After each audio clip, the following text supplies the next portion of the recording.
সুব্রত আচার্য, তার কাছে সুব্রত।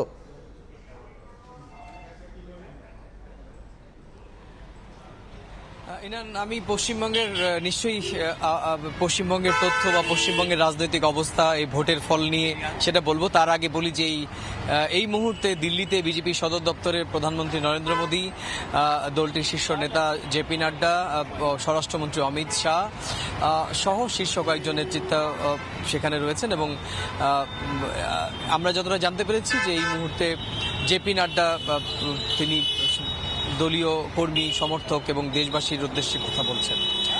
তার তার তার আগে আপনাকে বলি যে এই যে প্রধানমন্ত্রী আজকে যে তার যে দলীয় কার্যালয়ে যে সভা করছেন অথবা এই বিজয়কে স্বাগত জানাচ্ছেন, তো তার আগে কিন্তু আমরা দেখেছি বিকেলবেলা কংগ্রেসের পক্ষ থেকেও মল্লিকার্জুন খার্গে, সোনিয়া গান্ধী এবং রাহুল গান্ধী সাংবাদিক বৈঠক করেন এবং তাদের দেশবাসী যে তাদের উপর আস্থা রেখেছে সেই আস্থার বিষয়ে দেশবাসীর কাছে কৃতজ্ঞতা জানান এবং আরেঠারে রাজনৈতিক অবস্থা কি হবে আগামী কয়েকদিনের মধ্যে সেটা তিনি ইঙ্গিত দেন।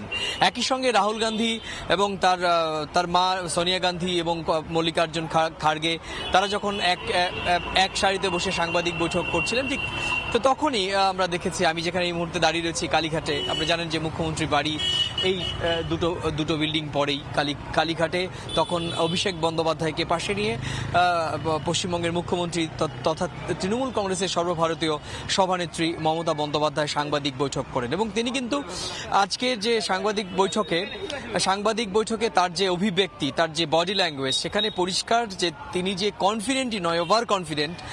বাংলার মানুষ যে তাকে ঢেলে দিয়েছে দুহাত দিয়ে, এবং এই ঢেলে দেওয়ার জন্য যে মোদির বিরুদ্ধে একটা কড়া জবাব দেওয়া গেছে এবং সেটা যে মমতা বন্দ্যোপাধ্যায়ের পক্ষেই গেছে, সেটি কিন্তু তিনি রাগঢাক করে আর বলেননি, পরিষ্কারই বলেছেন।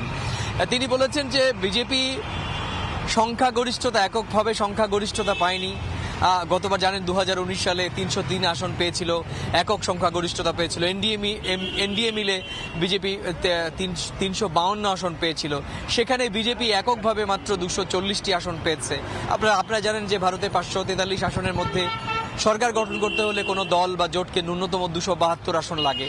বিজেপি কিন্তু একক সংখ্যাগরিষ্ঠতা নেই, তাকে কিন্তু জোটের অন্যতম দুই শরিক চন্দ্রবাবু নাইডুর তেলুগু দেশম পার্টি এবং নীতিশ কুমারের জেডিইউর প্রতি তাকে তার আস্থা রাখতে হবে। এখন দেখার বিষয় যে আগামী কয়েকদিন চন্দ্রবাবু নাইডু এবং নীতিশ কুমারের রাজনৈতিক ভূমিকা কিরকম হয়, এবং তাদেরকে নিয়েই কিন্তু এনডিএর জোট এই মুহূর্তে এখনো পর্যন্ত যে 290 আসনের মতো রয়েছে, এবং সেটা আগামী কয়েকদিন নিশ্চয়ই আমরা দেখতে পারবো রাজনৈতিক ছবিটা কি হয়। তো এই ছিল আমার কাছে ভারতের 18তম লোকসভা নির্বাচনের আজকে ফলাফল ঘোষণার পর রাজনৈতিক সমীকরণ নিয়ে আমার কাছে থাকা এই সংক্রান্ত সবশেষ তথ্য। ইনান, ভারতের কলকাতা থেকে আমাদের সঙ্গে যুক্ত হয়েছিলেন সহকর্মী সুব্রত আচার্য। তিনি ভারতের জাতীয় নির্বাচনের সবশেষ খবরাখবর জানাচ্ছিলেন আমাদেরকে। এই